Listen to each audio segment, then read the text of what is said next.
नमस्कार। शिक्षा समाचार में आप सबों का स्वागत है।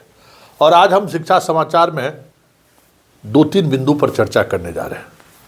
वैसे दिन में हमने आपके लिए खास खबर लाया ही था कि क्या परिवर्तन हुआ, किस तरीके से परिवर्तन हुआ, नियमावली में विशिष्ट कौन हो गए, कैसे सेवा शर्तों का कैसे पालन होगा, जो आपका मुख्य डिमांड था सेवा निरंतरता, उसको लेकर भी आप सबों ने सब कुछ देख ही लिया है। अब हम जिन बिंदुओं पर चर्चा करने जा रहे हैं वो 3 बिंदु महत्वपूर्ण बिंदु हैं। पहला है कि ये जो आचार संहिता उल्लंघन और उससे पहले मतलब ठीक पहले जिस तरीके से पटना में पोस्टिंग हुई है, अब वो मामला कहीं न कहीं विवादों के घेरे में आते जा रहा है। और इसको लेकर हमने पहले भी खबर चलाई थी कि अब जो विधि प्राधिकार है शिक्षा विभाग का, जो एक जुडिशियरी बॉडी होता है, सेमी जुडिशियरी बॉडी, उसमें 3 तारीख से शिक्षा विभाग के कोई अधिकारी नहीं आ रहे। कल फिर इसमें सुनवाई है और नलिन जी पटना हाई कोर्ट के जो एडवोकेट है वो इस मामले पर लड़ाई लड़ रहे हैं। हालांकि ब्रजवासी जी ने भी इस मामले की विजिलेंस की जांच की मांग की है। शिक्षक संघ ने भी विजिलेंस की मांग की और मुख्यमंत्री से लेकर विजिलेंस तक को पत्र लिखा है कि किस तरीके से ये खेल हुआ है और अब निर्णय सरकार को लेनी है। लेकिन एक बात जो साफ दिख रहा है कि इस मुद्दे को लेकर जो गर्माहट बढ़ रही है, आने वाले समय में कई शिक्षकों पर जो इस तरीके से प्रशासनिक दृष्टिकोण से तबादला करा कर आए हैं, उन पर बड़ी कार्रवाई हो जाए तो कोई बड़ी बात नहीं होगी। नलिन जी का हम बयान सुनाने से पहले दूसरे मुद्दे पर भी हम चर्चा कर लेते हैं। दूसरा मुद्दा कि ठंड की शुरुआत हुई नहीं कि दुर्घटनाएं होनी शुरू हो गई। शिक्षक एक नवगछिया में आज शिक्षक की दुर्घटना बुरी तरह से घायल है, उनको भागलपुर रेफर कर दिया गया है। और कहीं न कहीं इस तरीके की घटनाएं अब बढ़ेगी। कुहासा का समय आ रहा है और शिक्षक जिस समय में घर से निकलते हैं सुबह का वो समय रहता है और उस समय कुहासा की वजह से ट्रक, खास करके ट्रक अनियंत्रित तरीके से मोटरसाइकिल से जाने के दौरान बहुत सारी घटनाएं पिछले वर्ष भी घटित हुई है। तो हमें लगता है कि या तो समय में कुछ परिवर्तन करे शिक्षा विभाग कि भाई इस तरीके की दुर्घटनाएं को रोका जा सके सुबह सुबह जिस तरीके से। लेकिन सवाल यह है कि जितनी बड़ी संख्या में शिक्षक नौकरी में, 6 लाख शिक्षक नौकरी में हैं, किसी भी समय उनको अगर ड्यूटी पे आना पड़ेगा तो एक बड़ा मूव भीड़ सड़क पर आएगी ही आएगी, आपाधापी वाली स्थिति रहेगी ही रहेगी।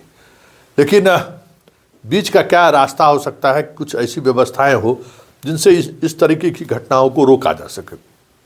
तो उस पर हमें लगता है कि चर्चा विभाग को करनी चाहिए और शिक्षा विभाग को पुलिस डिपार्टमेंट, ट्रैफिक डिपार्टमेंट से भी बात करनी चाहिए कि जो स्कूल जाने का समय है वहाँ NH पर, 4 लेन पर, स्टेट हाईवे पर सुबह के समय में किस तरीके की पुलिसिंग की ज़रूरत है, उनको बात करनी चाहिए और वो पुलिसिंग होनी चाहिए ताकि आए दिन जो दुर्घटनाएं हो रही है, आज भी टेम्पू और ट्रक में टक्कर हो गया, 6 लोग मर गए। बिहार में तो लगता है कि एक्सीडेंट गाजर मूली वाली हाल है इंसान का, कहीं भी जाके कुछ भी होता है और एक दर्जन 2 दर्जन लोगों की मौत हो जाती है। बारात के समय में उसी तरीके की घटनाएं होती रहती है। तो इस सब पर एक विस्तृत हमें लगता है कि बनाने की जरूरत है। और एक खबर मधुबनी से आ रही है जहां डाइट में वो ट्रेनिंग ले रही थी और उसकी एक नवजात ने 1-1.5 साल का बेटा होगा, वो खेलते खेलते चला गया पास के पोखर में और वहीं डूब गया वो, और उससे उसकी मौत हो गई। तो ये आप विभाग को इस बात को समझना चाहिए कि आप ज़्यादा से ज़्यादा महिला शिक्षकों को आपने बहाल किया है और जिनका परिवार और बच्चों के प्रति भी अपनी जिम्मेवारी है। और ऐसे स्थिति में जब ट्रेनिंग में जब बच्चों को ले जाने के बगैर माँ जा ही नहीं सकती है, तो जिनको इस तरीके की छोटे बच्चे हैं उनको या तो ट्रेनिंग में मत भेजिए, एक वर्ष बाद कराइए, या इस तरीके की जितनी माँ हैं उसके ट्रेनिंग के लिए एक अलग व्यवस्था रखिए जहाँ बच्चों का भी देखभाल हो सके और महिलाएं ट्रेनिंग भी कर सके। तो ये तो सोचना होगा। आप अगर महिलाओं को बहाल किए हैं तो ये सरकार की भी जिम्मेवारी है, सरकार की ही जिम्मेवारी है कि इस तरीके के मुद्दों पर उनको संवेदनशीलता दिखानी चाहिए। और आज एक और बात जिस पर हम चर्चा करने जा रहे हैं कि हमें लगता है कि शिक्षा विभाग को उस मुद्दे पर सोचना चाहिए कि कॉमर्स, आज ही बात हो रही थी, इंटरमीडिएट में कॉमर्स की पढ़ाई की व्यवस्था के लिए लगभग 8,000 शिक्षकों को राज्य सरकार ने बहाल कर लिया, TRE 1, TRE 2, TRE 3 में, और ऐसे ऐसे जगह पोस्टिंग कर दिया जहां कॉमर्स पढ़ाया ही नहीं जाता है। तो इसका मतलब क्या है? क्यों इस तरीके की चीज़ें विभाग कर रही है? जहां स्टूडेंट ही नहीं है वहां कॉमर्स के शिक्षक हैं, और कॉमर्स का इंटरमीडिएट में पढ़ाई को लेकर बिहार के बच्चों में कभी उस तरीके की लालसा नहीं देखी गई है। हम तो कहेंगे कि बहाली पर ही सवाल उठ रहा है। मास्टर साहब लोग भले फ़ोन करके हमको कह रहे हैं कि शहर में लोग पढ़ना चाहते हैं, मतलब वो चाहते हैं कि हम शहर में आ जाएं, तो भाई बहाली ही क्यों हुआ? जब बिहार में कॉमर्स पढ़ने वाले बच्चों की संख्या उस तरीके का नहीं है तो बहाल क्यों हुआ? ये भी सवाल है ना। तो तमाम इस तरीके की समस्याएं, क्योंकि विभाग के पास अब नीतिगत निर्णय बहुत सारे ऐसे जो कई महीने से जिसमें पेच फंसा हुआ था, उस निर्णय से विभाग बाहर निकल आया है।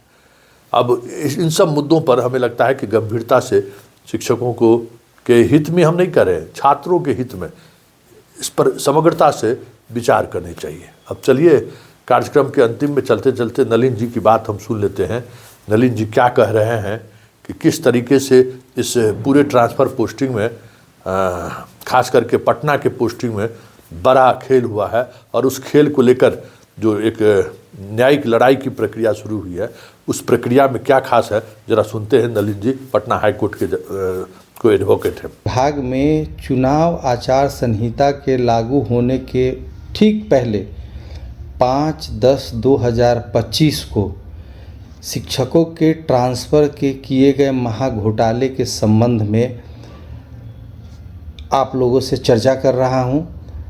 ये ट्रांसफ़र इतने चोरी छुपे ढंग से किया गया और पैरवी पुत्र और पुत्रियों को सीधे पटना, जो कि लॉक था, और पटना के शहरी क्षेत्रों में विशेषकर इनका पदस्थापन किया गया, जो कि गंभीर अनियमितता, गंभीर भ्रष्टाचार को इंगित करता है।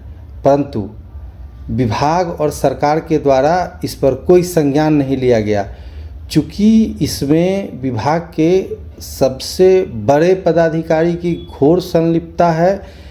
अब चूँकि जो पत्र निकाला गया है वो उप निदेशक प्राथमिक शिक्षा के स्तर से निकला, उस पत्र में जानबूझ के लिखा गया है कि सक्षम प्राधिकार का अनुमोदन प्राप्त है। आखिर उस प्राधिकार का पदनाम क्यों नहीं लिखा गया?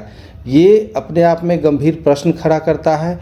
जाहिर सा बात है, ये प्रशासनिक ट्रांसफ़र के आड़ में किया गया घोर भ्रष्टाचार है, इच्छिक ट्रांसफ़र है, जो कि नियम विरुद्ध है। जब प्रशासनिक ट्रांसफ़र होता है तो एक तरह से वो दंड स्वरूप होता है या सेवा में अति आवश्यक अनिवार्यता को देख के किया जाता है। लेकिन विभाग के सामने ऐसा कौन सा एक्सीजेंसी पैदा हो गया जिसके कारण इन शिक्षकों को, जिनकी नौ पदस्थापना हुई थी, नए नए इनकी नियुक्ति हुई थी ग्रामीण इलाकों में बच्चों को पढ़ाने के लिए, जहाँ की शिक्षकों की घोर कमी है, उनको बिना किसी प्रक्रिया का पालन किए हुए सीधे पटना के शहरी स्कूलों में लाया गया। जबकि कई सारी महिलाएं जिनका जेन्युइन गर्भांश है, रोड पर संघर्ष कर रही हैं, रो रही हैं, बिलख रही हैं, कई वीडियो वायरल है, उन लोगों को इस ट्रांसफ़र में कोई मौका नहीं दिया गया। इस तरह का उनको बताया जाता है कि लॉक है पटना। बार बार कहा गया है, पूर्व ACS सिद्धार्थ जी के द्वारा भी कहा गया कि पटना लॉक है, पटना में नहीं करेंगे। तो आखिर ऐसा ये कौन सा परिस्थिति उत्पन्न हो गया? ये लोग कौन स्कॉलर लोग हैं जिनको लाने से पटना के शहरी स्कूल का एकदम दशा दिशा बदल जाएगा? एक्चुअली इन पैरवी पुत्र पुत्रियों की भी इस भ्रष्टाचार में संलिप्तता है। ऐसा भ्रष्ट अधिकारी, एक्चुअली भ्रष्ट अधिकारी जो भी है, कितना भी बड़ा पदाधिकारी हो, उसके सहित इन बेनिफिटेड शिक्षकों के विरुद्ध सरकार को गंभीर कार्रवाई करनी चाहिए।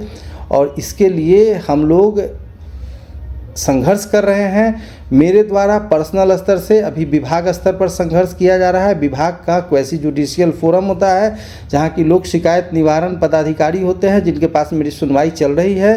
डायरेक्टर को 2 बार नोटिस इशू किया जा चुका है, डायरेक्टर प्राइमरी को, लेकिन उनके द्वारा अभी तक जवाब नहीं दिया गया है। उसके बाद मेरा प्रथम अपील का रिमेडी है, फिर द्वितीय अपील का रिमेडी है, उसके बाद रिवीजन की रिमेडी है और हाई कोर्ट का भी रिमेडी मेरे पास हमेशा खुला हुआ है।